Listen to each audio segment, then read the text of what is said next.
बच्चों, सीबीएसई ने अभी हाल ही में एक नया अपडेटेड सिलेबस जारी कर दिया है, वो भी अपनी ऑफिशियल वेबसाइट पर। उसी के बारे में ये वीडियो है। वैसे तो ये वीडियो कक्षा 12वीं हिंदी आधार वालों के लिए है, लेकिन अगर आपके पास हिंदी ऐच्छिक है तो बच्चों ऐसे बच्चे चले जाएं कहां पर, हिंदी अध्यापक 2.0 इस चैनल पर, यानी दूसरा चैनल है जहां पर आपको ये हिंदी ऐच्छिक वाले सारी वीडियो देखने को मिल जाएंगी। फिलहाल देखिए, कक्षा 12वीं हिंदी आधार वाले जितने भी बच्चे हैं उन सबका इस वीडियो में स्वागत है। बेसिकली हम इस वीडियो में 3 चीजें समझने वाले हैं कि इस सिलेबस में नया क्या क्या है, और जो दूसरी बात हम समझेंगे कि आपके कौन कौन से चैप्टर्स डिलीट हो चुके हैं जो आपको नहीं पढ़ने, और तीसरी चीज हम जानेंगे कि आपका इस साल पेपर पैटर्न क्या होने वाला है। ये तीनों चीजें बहुत इंपॉर्टेंट है। तो बेसिकली आज की वीडियो बहुत ज्यादा इंपॉर्टेंट है, आपके लिए बहुत हेल्पफुल होगी एग्जाम के लिए। चलिए शुरू करते हैं। देखो बच्चों, 2025-26 में एग्जाम देने वाले बच्चों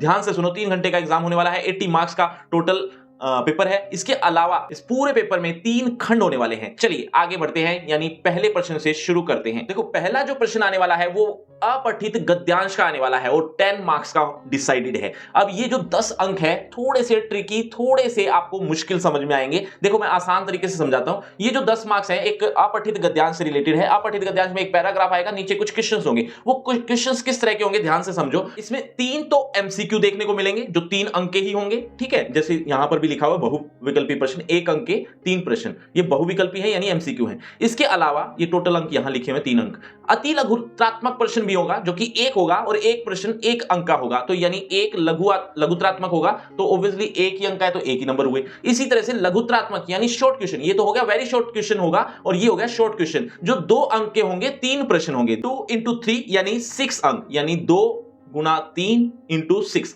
यानी 6 और 1 7 और 3 9, तो टोटल 10 मार्क्स हो जाते हैं। तो इस तरह से ये पूरा अपठित गद्यांश आने वाला है। सेम टू सेम अपठित पद्यांश भी आएगा, बस एक चीज की कमी है, या यूं कह लो कि थोड़ा सा अलग है। क्या? देखो मैं आपको और आसान तरीके से समझाता हूं। ये सब कुछ वैसा ही है, बस यहां पर 3 क्वेश्चन आने वाले थे 2-2 अंक के, और यहां पर आएंगे 2 क्वेश्चन 2-2 अंक के ही, मतलब 2 ही क्वेश्चन आएंगे। यहां पर 4 हो जाएगा, बाकी ये 1-1 अंक का ऐसा ही रह जाएगा। 3 एमसीक्यू यहां पर भी आएंगे, यानी कहने का मतलब 2 अंक कम हो जाएंगे, ये 8 अंक इस तरह से डिसाइडेड है। पैराग्राफ आएगा, नीचे क्वेश्चन होंगे, पैराग्राफ होगा पद्यांश से रिलेटेड, ये भी थोड़ी अलग बात थी। चलिए, पद्यांश से रिलेटेड मतलब कविता से रिलेटेड। चलिए अगले बात करें तो आप अभिव्यक्ति और माध्यम से रिलेटेड कुछ क्वेश्चंस आने वाले हैं, जो तीसरा होगा, चौथा होगा, और भी हैं, लेकिन उसके बारे में आगे बात करूंगा। फिलहाल 3 अप्रत्याशित विषयों में से किसी एक विषय पर आधारित लगभग 120 शब्दों में रचनात्मक लेखन करना होगा, जो 6 अंक का होने वाला है। मतलब साफ सा है, एक रचनात्मक लेखन आएगा जो एक तरह का अनुच्छेद लेखन ही होता है कुछ हद तक। 120 शब्दों में आपको लिखना होगा, 6 अंक निर्धारित हैं। ये अभिव्यक्ति और माध्यम का हिस्सा हो जाते हैं। चलिए, पाठ संख्या 3, 4, 5, 11 और 22, और ऊपर भी यहां पर लिखा हुआ था देखो 3। अब ये अभिव्यक्ति और माध्यम आपकी जो बुक है, अगर आप नहीं पढ़ पाए 11वीं क्लास में, तो अब आपका फॉल्ट हो सकता है या आपके टीचर का फॉल्ट हो सकता है। लेकिन अगर आपने 11th में पढ़ी नहीं है तो भी आपको इस बार पढ़नी पड़ेगी, क्योंकि सीबीएसई इस बात की कोई एग्जाम्पशन नहीं देने वाला कि आपने 11th में नहीं पढ़ी, कोई बात नहीं, तो 12th में भी नहीं लेते। 11th में पढ़ी हो या ना पढ़ी हो, 12th में जरूर आएगी। जो आपके चैप्टर निर्धारित है, तीसरा, चौथा, 5वां, 11वां, 12वां और 13वां, ये चैप्टर निर्धारित है। हालांकि ज्यादा है इससे, मैं इसके बारे में थोड़ी देर में बात करूंगा। फिलहाल इन पाठों से रिलेटेड जो क्वेश्चन आएंगे उनमें एक तो मैं बता ही चुका हूं, एक रचनात्मक लेखन आएगा, 6 अंक का 1 प्रश्न होगा। इसके अलावा पाठ संख्या 3, 4, 5, 11, 13 पर आधारित 2 अंक के 4 प्रश्न होंगे, और ऐसे ही 4 अंक के 2 प्रश्न होंगे।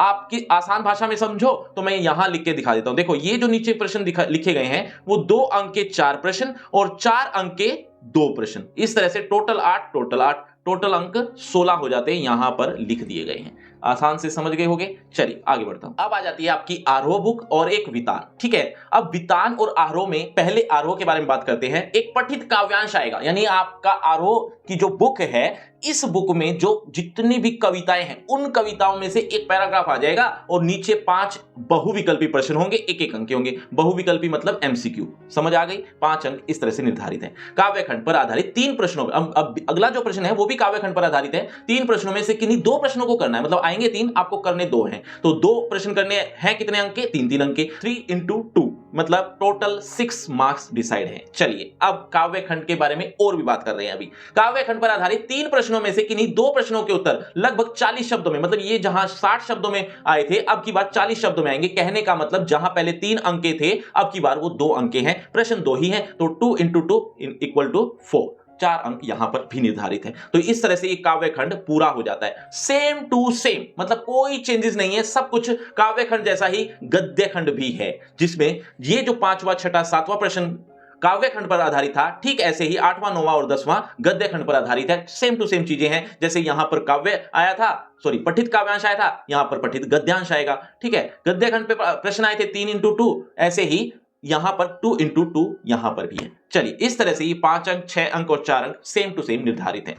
चलिए आगे बात करें वितान पर। अब 11वां जो प्रश्न आने वाला है वो वितान पर आधारित होगा, जिनमें से 3 में से आपको 2 प्रश्न करने होंगे लगभग 60 शब्दों में, और ये अंक 5 निर्धारित हैं एक प्रश्न के लिए, यानी 2 प्रश्न हुए तो इस हिसाब से 10 मार्क्स ये वितान के हैं। सिर्फ 2 प्रश्न है, थोड़ा सा एक्स्ट्रा लिखना पड़ेगा, 5-5 अंक के प्रश्न होंगे। ये सारी चीजें आपको मैं बता तो रहा हूं, लेकिन इसका ठेका भी मैंने ही ले रखा है। आपकी सारी तैयारी एक ही पेज पर करवा दूंगा। वो कैसे?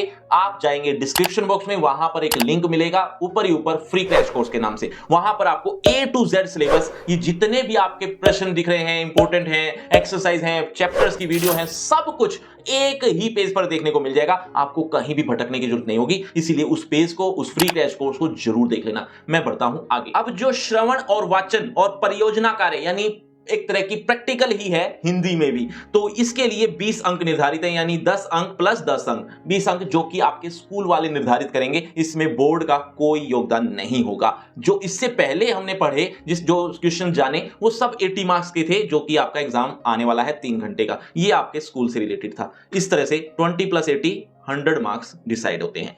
अब बात करते हैं आपकी बुक की। आरोह भाग 2 लगने वाली है, वितान भाग 2 लगने वाली है, अभिव्यक्ति और माध्यम भी लगने वाली है, यानी ये 3 बुक निर्धारित हैं, इसके अलावा कुछ नहीं है। कई बच्चे अभिव्यक्ति और माध्यम को ही व्याकरण मान लेते हैं, ये व्याकरण नहीं है। ठीक है, अब आ जाते हैं कुछ डिलीटेड जो सिलेबस आपके सामने है, वो अब आपको नहीं पढ़ना है। जैसे काव्य खंड पर आधारित गजानन माधव मुक्तिबोध, इनकी जो कविता है सहर्ष स्वीकारा है, ये अब नहीं आएगी। इसके अलावा फिराक गोरखपुरी की 2 कविताएं हैं, उनमें से एक तो आएगी यानी रुबाइयां, लेकिन जो दूसरा पार्ट है गजल, वो नहीं आएगी। और अगर आप में से कई ऐसे बच्चे हों जो एनसीईआरटी की पुरानी बुक लिए हुए हैं, उनको तो ये समझ में आएगा कि ये चैप्टर कट गए हैं। लेकिन जो बच्चे ऐसे हैं जिन्होंने अभी रिसेंटली नई एनसीईआरटी बुक ली है, उनके बुक में तो ये चैप्टर्स हैं ही नहीं। तो आप कहीं ढूंढने लग जाओ कि एक चैप्टर है कहां, तो ये नहीं मिलेंगे, नई एनसीईआरटी बुक में नहीं है।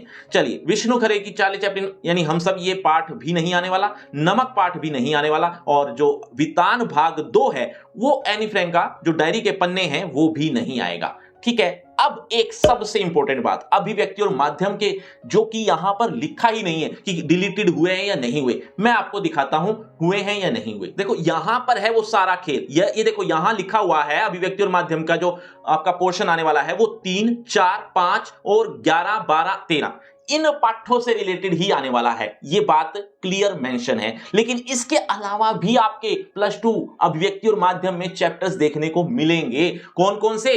8, 9 और 10। मैं यहां लिख देता हूं कौन कौन से, 8, 9 और 10, सॉरी 8, 9, 10 नहीं, 9 और 10 तो 11th क्लास का है। 7, 8 और उससे पहले 6, यानी 6, 7 और 8 ये भी 12th क्लास से ही रिलेटेड है। लेकिन ये आपके यानी हिंदी कोर में नहीं आने वाले, ये बात ध्यान रखना, इसको पढ़ने की जरूरत नहीं है। और अब इंपॉर्टेंट बात ये भी है कि आप पूरा सिलेबस किस स्ट्रेटजी से पढ़ें, इसके लिए भी आपको वीडियो चाहिए। तो आपको 3 शब्द कमेंट बॉक्स में लिखने हैं, फुल सिलेबस स्ट्रेटजी। ये 3 शब्द आप लिख देना कमेंट बॉक्स में। अगर बहुत ज्यादा कमेंट आए तो बहुत जल्दी इस पर वीडियो मिल जाएगी, जरूर कमेंट करना। और एक सबसे इंपॉर्टेंट बात कि अगर आप हमारे साथ रिवीजन भी करना चाहते हैं तो बच्चों जल्दी से जाइए सोशल मीडिया पर फॉलो कर लीजिए, क्योंकि वहां पर मैं हर रोज, लगभग हर रोज इंपॉर्टेंट चीजें भेजता रहता हूं। जैसे कि कोई क्वेश्चंस हैं, कुछ भी मटेरियल मिलता है, वहां पर जरूर पोस्ट कर दिया जाता है। तो सोशल मीडिया पर हमें फॉलो कर लीजिए, स्पेशली टेलीग्राम और व्हाट्सएप पर तो जरूर। चलिए अब दीजिए मुझे इजाजत, शुक्रिया, धन्यवाद।